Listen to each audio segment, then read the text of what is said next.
Kayo po ba ay isa sa mga mananaya at nag-iisip ka sa ngayon kung ano pa mga pinaka-the best na pwede nating gawin para po tayo ay dumaloy ang magandang kapalaran at maging magaan ang daloy ng swerte?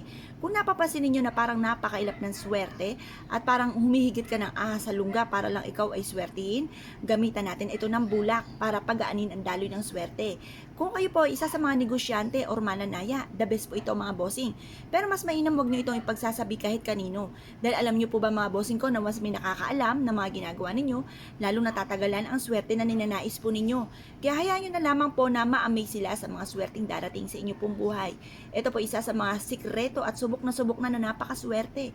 Basta kailangan ay may 100% kang paniniwala kung kayo ay gagawa ng mga pampaswerte. Para mas maging magaan ang daloy ng swerte at kayo po mga bossing ko ay mas maka-attract ng swerte at lahat ng naisin po ninyo ay kaagad ninyong makamtan. Ngayon po mga bossing, ito po isa sa mga sikreto. Kaya subukan nyo na po ito mga bossing para kayo po mga bossing ko ay maramdaman nyo kaagad ang daloy ng swerte po sa inyo. Para yung inyong kasipagan, ang inyong pananalig sa itaas ay may mga patutunguhan. Kasi minsan may mga pagkakataon na kahit anong gawin nating kayod ay sa wala-tula ang ating pagkayod. Para may patunguhan mga bossing, gamitan po natin ito ng cotton balls mga bossing. Proven po ito na maswerte. Ngayon pa mga bossing, isang cotton balls ay okay na po yan. At pagkatapos, samahan natin ito ng sinulid na kulay pula. At ganoon din po mga bossing, basta kung kayo po ay gusto nyong magtahi ng unton, pwede naman.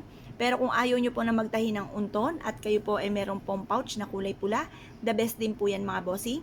At pagkatapos mga bossing ko ay kailangan natin ng dahon ng laurel. Ngayon, ang dahon ng laurel ay isa sa mga subok na napakaswerte. Proven po ito mga bossing. Wala ka ng ibang hahanapin pa. Ito pa mga bossing ko ay magbibigay ng tagumpay sa inyo po sa buhay.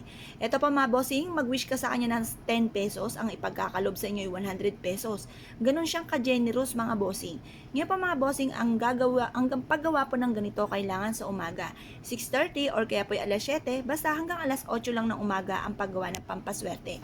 Samahan din po natin ito mga bossing ko ng asin. Kapranggot na asin ay sapat na mga bossing.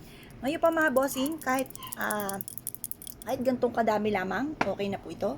At ito pa mga bossing ko ay ilalagay po natin. Pagsasama-samahin natin ang perpektong sangkap na ito dito sa pouch at ganoon din po itong ating bulak. Magwi-wish ka na mula sa inyong pong puso, taimtim na panalangin mga bossing. Sasabihin nyo po dito ang lahat ng nais po ninyo na walang gamit na sana, direct to the point. Halimbawa po ay ganito, kung kayo po ay mananaya. Sabihin nyo sa pamamagitan nito ay magtutuloy-tuloy ang agos ng swerte at lahat ng mga pangarap ko ay matutupad.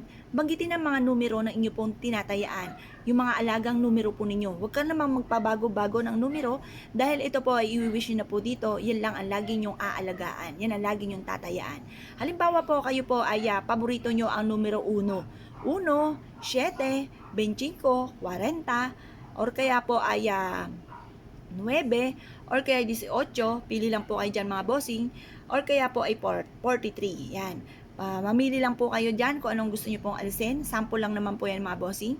Yan po mga bossing, kapag binulong nyo na dito na kayo po ay makatama na malaking halagang pera, or sa inyo po negosyo ay dyan na po kayo yumaman, or kaya po sa mga nirarakit ninyo ay magtagumpay na po kayo dyan, basta kung ano man ang gusto po ninyo, i-wish na po dito. Or kaya, gusto ko magkaroon ng mansyon, gusto ko magkaroon ng sarili kong negosyo, or kaya gusto ko magkaroon ng sasakyan.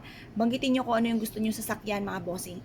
Ngayon pa mga bossing, basta isikreto nyo lang ang paggawa nito, ibilad nyo siya sa sinag ng araw at pagtapos na po siya na pagkakabilad, ito pa mga bossing ko ay ilalagay po ninyo sa ilalim ng inyo pong unan kapag kayo tutulog or kaya bitbiting kahit saan kayo magpunta. Lalo-lalo na kung ikaw ay tataya, ulitin muli ang numero na alaga po ninyo mga bossing. Ito po isa sa mga subok na napakaswerte. Kaya kung kayo pinaniniwala sa mga gatong mga pamamaraan, ay ura-ura day gawin nyo na po ito mga bossing. Na 100% ang paniniwala at ibulong mula sa inyo pong puso ang lahat ng inyong kahilingan. Kung kayo pinaniniwala sa mga gatong mga pamamaraan at nais nyo po itong gawin, good luck po sa inyo po lahat. Ngayon pa mga bossing, kung nais nyo po natahiin po, kagaya po nito, meron tayong pula na sinulid, gamitan ng pulang sinulid, or kaya ay berde, or kaya ay dilaw, pwede rin naman. At ganoon din po ang telang pula, dilaw, or kaya ay berde. Ngayon pa mga bossing, kung meron naman kayong pouch na lang po ang inyo po rin gamitin at bitbitin kahit saan kayo magtungo. Hahawi ako anumang mga kamalasan na maaaring naghihintay po sa inyo. Maaaring ito po isa rin sa mga mabibisang proteksyon na nire-recommenda ko po sa inyo po mga bossing upang sa ganon makamit ang tagumpay na matagal ng pinapangarap. Kaya kung pinaniniwala, ay siya, good luck po sa inyo po lahat!